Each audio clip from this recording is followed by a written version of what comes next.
episode 10 of Wellness Summer Series, and this is the final episode.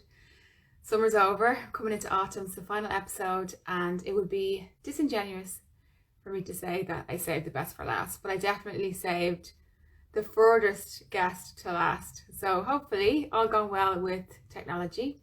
My guest will be joining me from Goa, India. We have the lovely Priyanka, who is the founder and owner of Jamboree Creek, which is an ecological resort yoga shala in Goa. So that I stayed in back in April. Ah, there she is! Yay! Hi. There you are. Hi, you're very welcome. How are you? Thanks so much for joining. No problem. It's an honor. It's an honor. So don't I'm thank me. delighted. It's so nice to hear your voice again.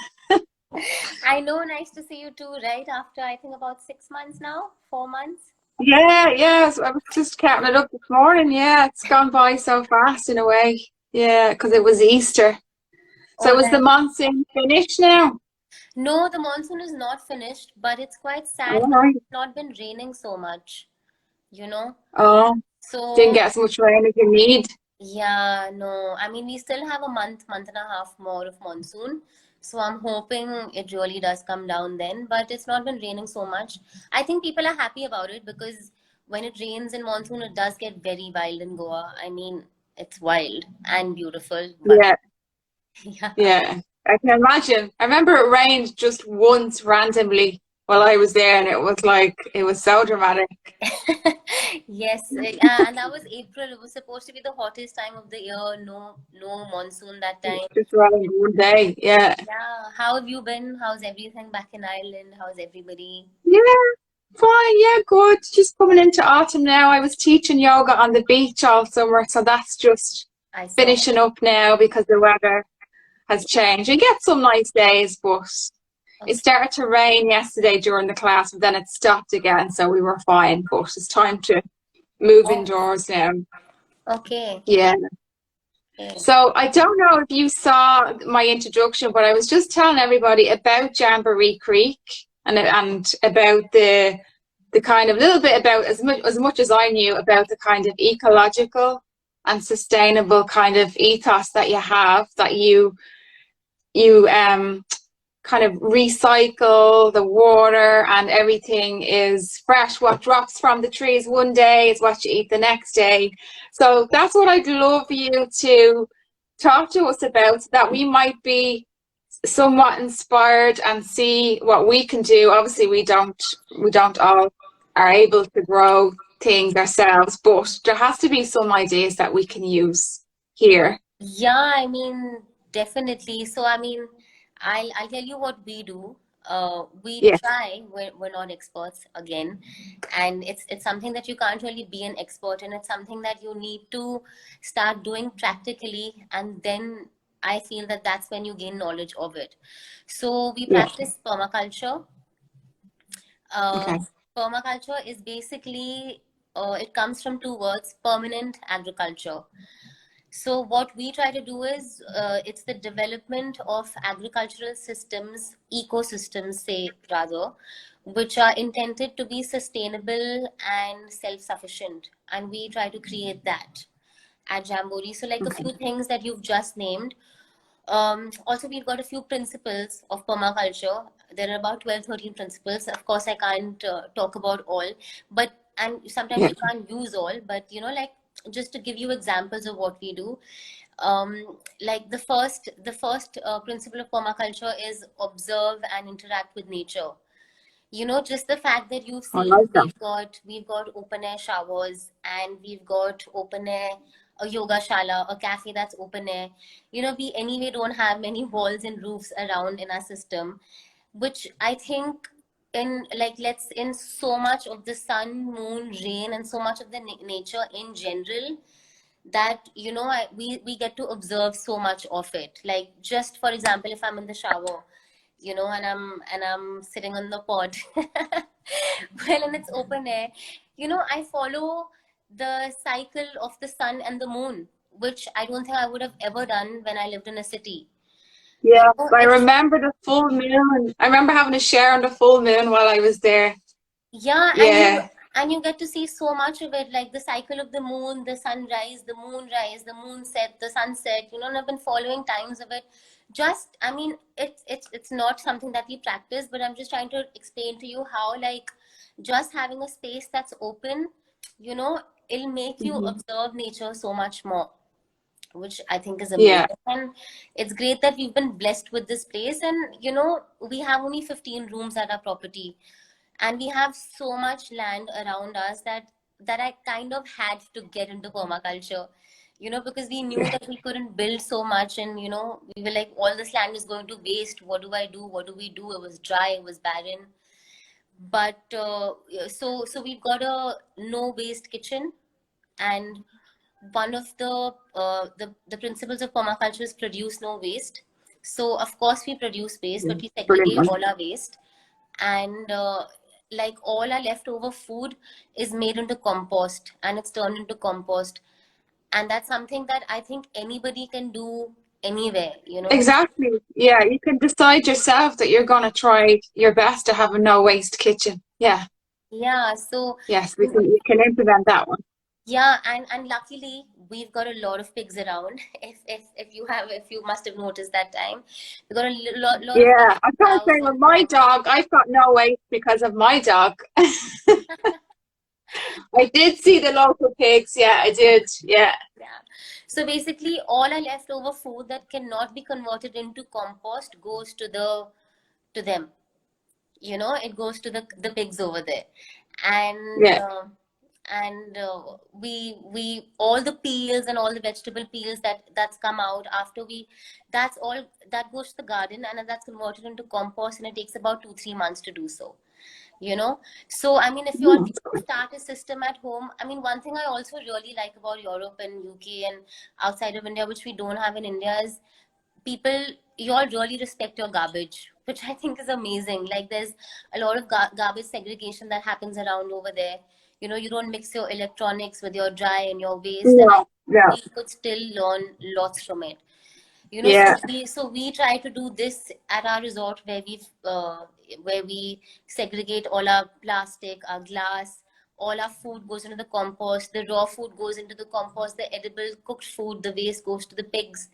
You know, and Yeah, I have to say Ireland is actually quite good at that, even compared to the UK or the rest of Europe. Like, we had a charge for plastic bags before other countries had. So we started to bring our bags to the shops and to the supermarket before some other countries. oh yeah, right. Okay, that's nice. Yeah, I Yeah, mean, it's yeah, it's, it's literally just small steps, that you can take.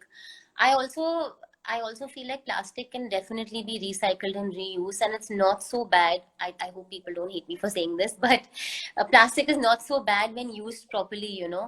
I mean, right now in Goa monsoon, plastic is so important to us because it's giving us the best rainproof, waterproof yes. that exists. And that's when plastic gets really important. But yeah, if it's recycled well, and if it's used well, I think it's great. But of course, this system that people have of carrying the plastic and sorry, the non-plastic bags to grocery stores and recycling, that is amazing. Yeah, So yeah. absolutely. Yeah. Yeah. And then we have something known as catch and store energy, which is again a principle of permaculture. So basically, we've got running water in the kitchen, in the in the staff bathroom, in the guest bathroom, and in the washing machine. So all this water is called grey water, and black water is the water that comes out from your pots, your poo, your Okay. pee, and all of that. So we don't recycle our black water, but we definitely recycle all our grey water. And Okay. we've made these swales all around Jamboree, where the pipe from the washing machine and the bathroom showers and the taps, it goes directly into our garden. So the water is coming out straight into our garden instead of going down That's to our brilliant. plumbing system. Yeah, and it doesn't go to a septic tank. It goes straight in the garden. And to filter out the soap from the water, we've basically added a lot of organic material. And organic material being dead and dry leaves that have fallen off the tree, you know, Okay. and So even and that is ecological. Yeah. yeah, and picking up stones and rocks from the ground and everywhere else. we literally make take a bunch of it and make a pile of it, and we throw it into the swales that we've created. And that's when the water trickles in, and all of the soap is most of the soap is you know filtered through the stones and the rocks and the leaves, and it goes, and then it goes into a garden, into a food garden. So we save up Brilliant. so much water by doing this. So much water Yeah. is already retained into your ground already, you know. Another example is mulching. I don't know if people know about mulching, but I've heard of it, but I don't really know what it is. so basically, if you're growing plants, or if you're growing anything at home in a garden bed, anything outside, again, all the dead matter and the organic matter that I'm talking about right now, you just leave it. And say, for example, if this is your ground, okay, and this is where all the if your plant starts, you just leave a bunch of organic matter on the ground itself. So what happens is, when you water your plants in the evening only, mostly, especially, the Yeah. water stays in the ground. It doesn't dry up because it's not getting direct sunlight. So your ground is kind of covered away from the sun. Your plant will still get the sun, but the soil will also retain the water instead of the sun drying up all the water. Do I make sense? Oh, okay. Yeah. So Oh, that's a good idea. yeah, so you just basically cover up all of your plants with, just mulch, and mulch it out and mulch it out. It's gonna dry up. It's sort of a compost also. It's a nutrition to the plants. Yeah, I was gonna say it's probably giving nutrition to the roots as Yeah, well. yeah, and if you see some worms or any insects, that are uh roaming around in that compost, it's a good sign. It's a great sign. So Yeah, yeah, don't be like, oh, I need to get rid of it or anything. It's a good sign that your soil is healthy and your plants are going to be healthy, yeah. you know. And So interesting. yeah, so we do a few things. And like, another example that I have is of rainwater harvesting that we do is basically, we don't have big tanks where we store the water and reuse it again. We don't do that. Luckily, we don't need to do that. We have wells. But what happens is, what we do is, instead of storing the water, we try to collect all the water and send it back to the ground. Now, if you've seen Jamboree Creek, we walk down steps, and then you reach the creek straight. So what happens when it's raining right now? It's on a slope. The water goes down through the slope, and it enters the creek, and it goes back into the Yeah. ocean and the river. But we are trying to stop that water from going into the river, and actually stopping it and letting it back into our ground again. So we again do Okay. a lot of digging, and we build swales in the opposite direction of where your water is flowing. So Jamboree is like this, and it's vertical, but we'll build swales which are horizontal all over the property, and the Okay. water stops trickling down, and instead it's stored in the swales, and then once with the sun it dries, it actually goes back into your ground, and your groundwater is recharged. Okay. All right. Yeah, so But everything, like all, you've got so many initiatives, but it's not like when you're there, it's not like you're aware of them all. You're just noticing how pretty the creek is and the beautiful trees. Like you don't even really notice like all of these no. like initiatives. Yeah, it's very difficult for people to notice it. But like, initially at the beginning of this live session, I was like, what do I talk about? But actually, when I start talking about permaculture and what we do, it it, Oh, there's it so does. much. Yeah, there's so Yeah, much. Yeah. yeah. And then, like, we started these walks also because people were like, we come here, it's such a beautiful place, but I actually don't know what you're doing. So now we've started doing these walks where I take them around the property to show them what we've done, and how we've Yeah, done it. that's a good idea. So they can bring some ideas home. But I Exactly. mean, when I was saying that, like you would notice, I mean that like as a compliment because as a guest, you're just enjoying the serenity and the beauty, and you're not even realizing everything. So it's good if to have the option to learn while Yeah. you're there. Yeah, I mean, definitely.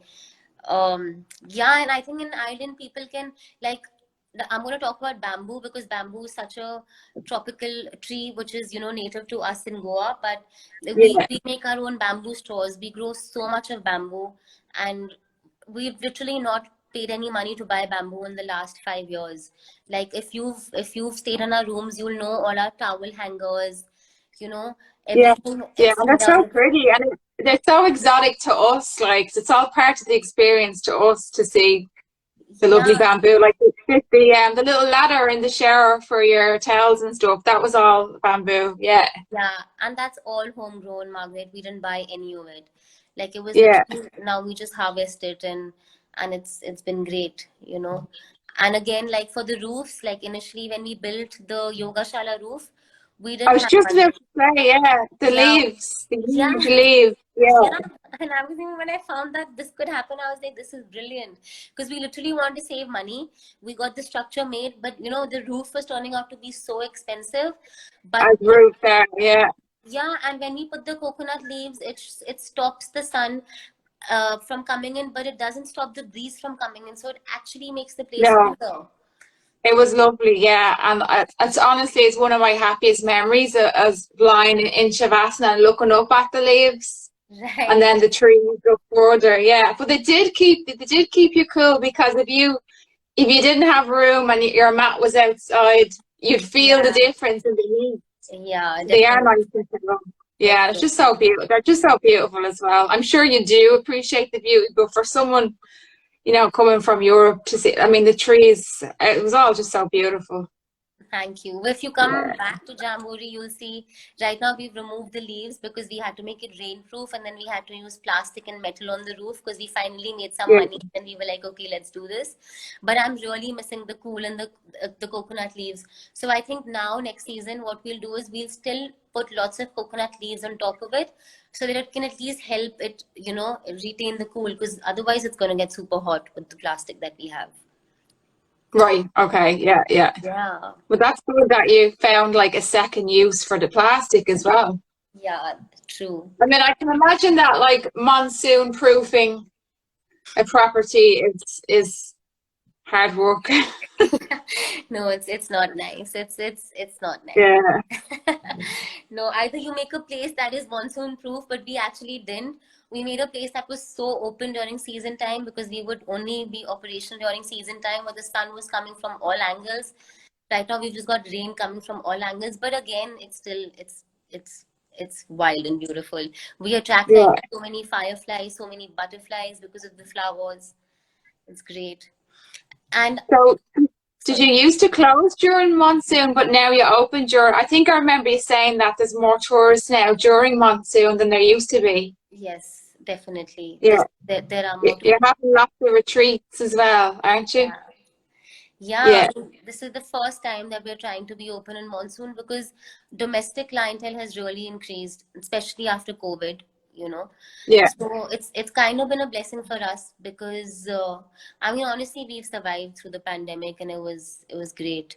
So we just thought that we'll continue to open throughout monsoon now and just keep that energy flowing instead of, you know, it being stagnant and still and closed for like 5 months of the Yeah. year. Yeah. Yeah. Keep it going. Yeah. And is there sun in between the rain as Sorry, well? is there Is a? it sunny? Is it sunny in between the rain? Yes, it is. Yeah. It Yeah. is Okay. quite sunny when the sun is out, it's hot and humid. But when the clouds take over, the temperature really becomes cool. But we still get sun. It's not like we don't get sun. It's not like I Okay. yeah. Yeah. Um, Yeah. we still have a lot of Yes. light. Yeah. Yeah. And another example I wanted to tell you, which I remembered, was cement. I mean, Okay. you all must use cement while construction, you know, building walls and houses. So Hmm. what we've done is in a few places we've not used cement and we've actually done a mud plaster on the walls. and Wow. and that is magical, let me tell you, it's magical. So if you know somebody in Ireland, or if somebody has a huge garden with a lot of soil and great mud, or maybe if someone is willing to spend that extra money to get mud from somewhere else, which I don't think would be as expensive as any other, you know, material, we just basically bind all the rocks and the stones that we build with, we bind that with mud and hay, and It looks beautiful, it looks rustic, and it also keeps the place very cool. I mean, And it's I'm sure that's how that predates cement. I mean, that's how houses were probably originally exactly, yes, built. yeah, So it's like it's the yeah, natural way to yeah, build shelter.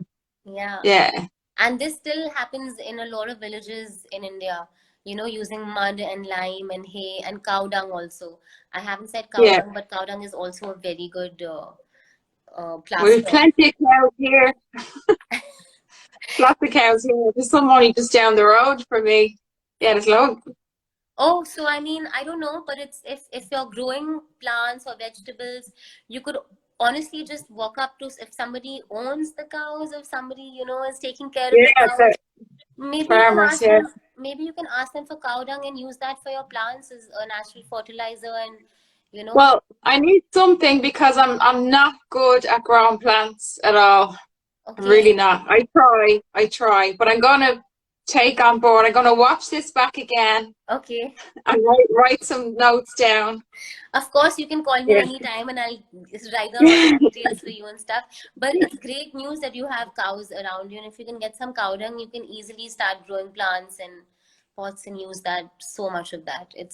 Cow dung is, people worship cow dung in India. I don't know if you all know this or not, but it's supposed to be uh, really good. Like, Yeah. yeah, it's multifunctional. You have so many uses of cow dung, from like natural building to growing food, you know. It's All great. right. Well, I'll see can I get some from my mint and I grow mint for mint tea, but I'd like to have more herbs and things. You have herbs there as well, don't you? Yes, we do. We've And got lots of fruit. yeah, and we've got more fruits. Yeah.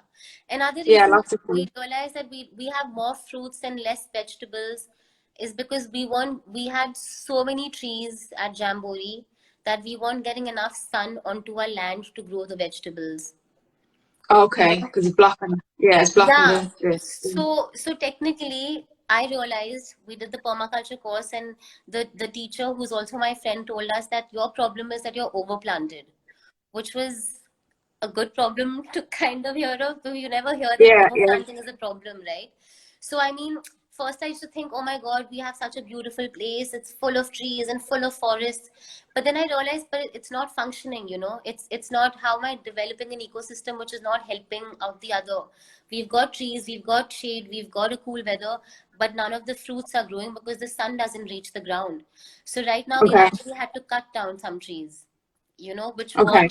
weren't useful for us. And then Yeah. the sun is reaching the ground, and now we've started growing more vegetables and we're getting more of a yield. So you've got to like practically think and work around it.